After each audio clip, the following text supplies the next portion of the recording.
Jay-Z, you're just like Diddy. I can't stand your arrogant, condescending attitude. Nicki posted a video of you wearing a pink wig, and I retweeted it. Nothing more. You deserved it. Everyone knows about our feud. It's been going on for over 20 years. I've seen all your manipulation in the industry, from power struggles to cultural control.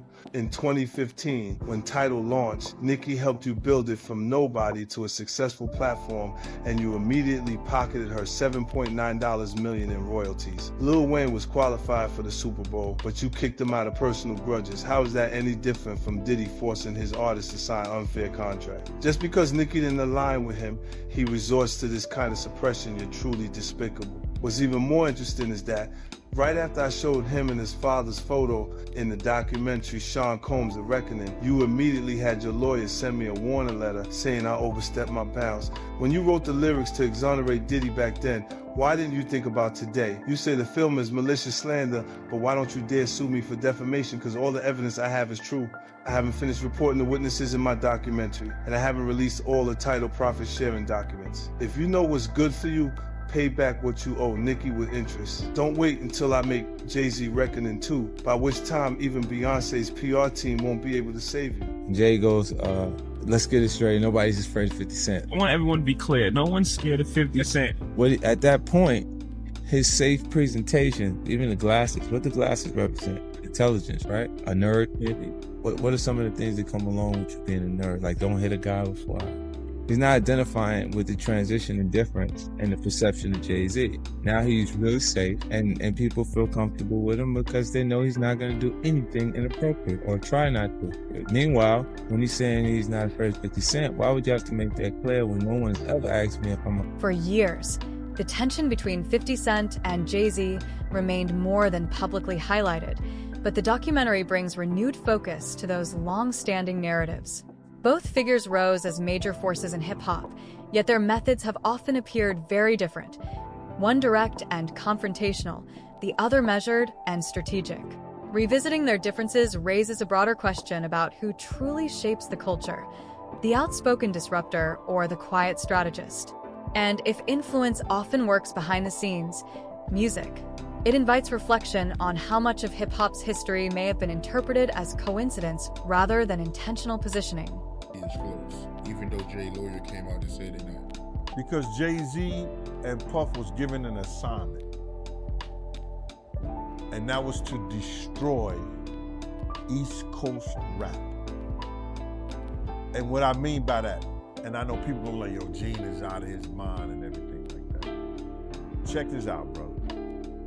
Is that New York rappers was getting 800 to 1.2 million, or some larger than that, and sign with labels back then. And they was getting a lot of money to make albums and records. When they had guys down south that these labels was paying $250,000, $300,000 on record deals, and these guys was bringing back platinum albums and everything like that. So what they had to do was, they had to keep New York rappers down. That's one reason, other than the Irv Gotti shit that 50 was going through and the poison they was putting in about 50, he had to go elsewhere to California or with Jay and not with Dre and Eminem to get a deal. They did not want East Coast rappers to get big. They were suppressing all new artists that was coming out of New York. Jay and Diddy was doing that. That's why when I heard your story, because I knew this for a long time, but when I heard Dame Dash that Jay wouldn't sign off on nothing, Jay wouldn't do this and Jay would that, because he couldn't let a Cameron blow up. He couldn't let an East Coast rapper like Beanie Siegel blow up. Because him and Diddy was giving that deal, we gotta keep these East Coast rappers down. Because down south rappers, Cash Money, No Limit, Ludacris and them, they was taking little money and bringing back more money and making more money for them.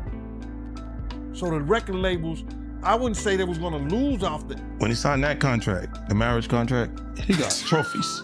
Now those fucking trophies, trophies came rolling in, buddy. He started getting Grammys left and right, man. I mean, look, if you look at his career, You're gonna let him say that? Jay was getting Grammys. You're gonna let him say that? he had one. Exactly. He had And one. he didn't show up. No, he has like 20 now. Hold on. He had like 18 since he been down. Look, he had one, bro. Hard Knock Life. You're not wrong. He was At one. the same time. After that, he got them shits. He started drinking. His pictures with him like fucking things to cup. Wait a minute. So you're saying the success is derived from the marriage? I've absolutely been treated differently. The accolades. Because are from he's the no marriage. longer viewed as what, like a street or gangster rapper. Now he's viewed as a businessman, entrepreneur, family man. And the biggest ones because of the position Beyonce's in. Oh, wow. Right? You were connected to the biggest. Jay got it for the Doing music. brunch, Jay man. got He it for said, the music. no, I'm saying shit you didn't see.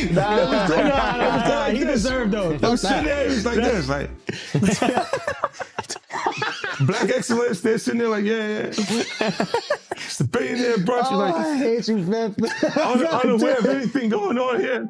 This is the one time I'm gonna be with you niggas this year. Yeah,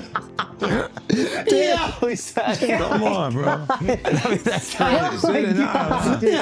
that's crazy. He just looking at his watch during the whole Rock Nation prayer. Like, is it 3:30? Yeah, it's almost time to get out. What the fuck is that? Yo, I feel like I'm normal again.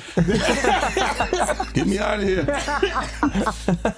Oh wow! So that's the deal he signed, huh? Yeah, that's the deal. Like, the other ones didn't count as much as that one did. Beyonce to divorce Jay-Z as soon as possible because I'm ready to shoot a documentary about Jay-Z, and I guarantee it will outgross Diddy's documentary. If Beyonce sends me a legal letter on behalf of Jay-Z, I remind her to stay quiet. This is a dispute between men, and she has no right to interfere. I have to let everyone see the true face of Jay-Z. Jay-Z and Diddy have been longtime friends, and their business dealings never stopped. He frequently attends Diddy's parties, so why do people think he's innocent? Jay-Z and Diddy got involved in the same case in 2024, where a victim claimed she was assaulted by both Jay-Z and Diddy. I remember Jay-Z saying these were all rumors and that he was defending Diddy. But ironically, Diddy got arrested in 2025. And there's enough evidence to count his crimes on one hand. I've known him for 20 years, and I know how many bad things they've done behind the scenes. After Jay-Z founded his company, he repeatedly got into copyright disputes. In 1999, he was convicted of third-degree assault and served time in prison. He was unfaithful to Beyonce, and he was caught by Beyonce's sister. I think everyone has seen the footage of him getting beaten up in the elevator. I've already gathered the evidence, and I'm going to give Jay-Z a support. Oh, yeah, before I forget this, we talked about Jay. Proximity to Diddy. You don't think he knew anything? He's seemingly around Diddy. I don't know. That was a real suburb question. Yeah, I know, right? Proximity. And the proximity. Proximity. That's the SAT hit parade word. I had to learn that. Do you think he fucking knew all of the shit that was going on? Then I was like a... I don't want to incriminate myself. I know, but the way he said it... Like I said. No matter how you answer that shit, you snitching. Yeah, exactly. That was a nice kind of question. Yeah. You asked the question like a fan. Hey, I grew up with white people, but the one thing I know is how to get a black guy in trouble. But it's a great question. Yo, just give him the Happy Meal before you ask him to snitch, bro. He said, damn, they wasn't even drinking. Speaking of, how the hell you pronounce Leshimindua. Okay. It's the King's Path. King's Path. Chemin de Roi. Because I know Branson. Yeah. That's Yep. the one I pronounce. Branson. That's the Branson lifestyle. You're gonna be outside. Biff, you're not worried that if you throw little and you don't throw out allegations, but like you kind of poke fun at them. You just ask questions. You're not worried that it comes back your way, like people dig up your past and try to pull stuff up. I don't got that shit in my past.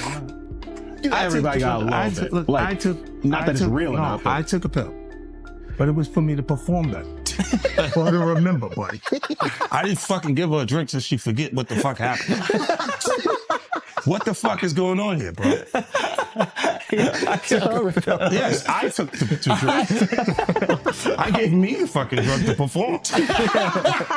So she can remember and possibly love me for that. Did it work? Did it work? What the fuck? This is, yo, bro, look, I'm doing pretty good. Like, I'm pretty good. You know what I mean? Like, but I'm just saying, this is the opposite of normal shit that we're talking about, bro. That is why. Well, I don't know why it's so hard for people So to just for people to acknowledge feel weird like shit is you weird. would have something or you... Are you all right? Do you need anything? None of the people that have vocalized that another man, and to me, again, that whole conversation's a bit feminine. But if you're gonna say some shit like that, you should have actually done something to help the problem. But I never got the call from Ray saying, do you need anything? And anyone else that I've ever given, paid a bill, paid their rent, paid their college, any dollar, not one person, and I don't want them to, because they know I'm all right. But not one person has called and said, yo, could I send you something to help? But I don't need the help.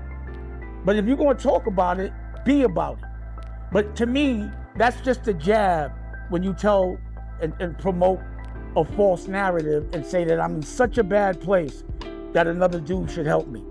And that my tail's in between my legs to the extent, because of a lawsuit, that I would actually take that money. I'm a man. I don't want nobody to give me nothing but the opportunity to do what I gotta do. And I don't see no opportunity. I don't want to perform for the Super Bowl. I'm not all right with the NFL. I'm still mad it ain't no black owners. We went from kneeling to being happy when we could perform for them. That wasn't what I was about.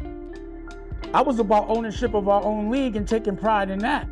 I'm not a court jester for everybody else to get good ratings. I know what we're being used for, and I'm not cool with that. So it's a big deal is to jump on a stage for a bunch of white owners? No, that's embarrassing to me. It's a spectacle. They're laughing at us. Like being tatted on the back by another culture is not how I judge my success. Only person that has the audacity to pat me on my back is my family. And they better, I'd be like, you better chill out. I don't want no pats on the back. I don't play that. I'm not in the patty pat club. On no level. I feel you. But speaking of the NFL, I know right now Nicki Minaj, she calling out Jay. And I know Colin Kaepernick's wife, she called out Jay, saying that, Jay did her husband wrong. But I don't know. I don't know the backstory behind that, man. But I know it's going, viral right now on social media. But I do want to ask you, how do you feel about the NFL right now, in general?